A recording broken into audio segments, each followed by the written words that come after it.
हो चल के आई तेरे पास देवर इंग्लिश मने पढ़ा दे। हो चल के आई तेरे पास देवर इंग्लिश मने पढ़ा दे। हो चल के आई तेरे पास देवर इंग्लिश मने पढ़ा दे। हो चल के आई तेरे पास देवर इंग्लिश मने पढ़ा दे।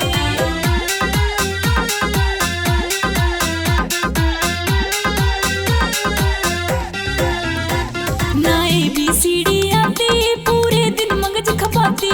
ना ABCD आती पूरे दिन मगज खपाती। ना ABCD आती पूरे दिन मगज खपाती। ना ABCD आती पूरे दिन मगज खपाती। मेरा रहता चित्त उदास देवर इंग्लिश मने पढ़ा दे। आई तेरे पास देवर इंग्लिश मने पढ़ा दे।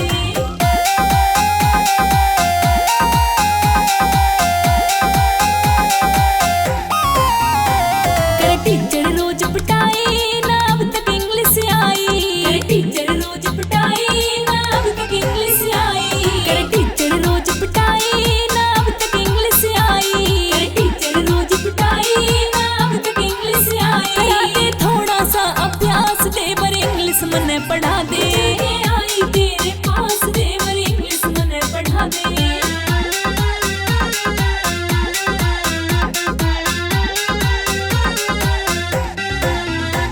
मेरी जितनी सखी सहेली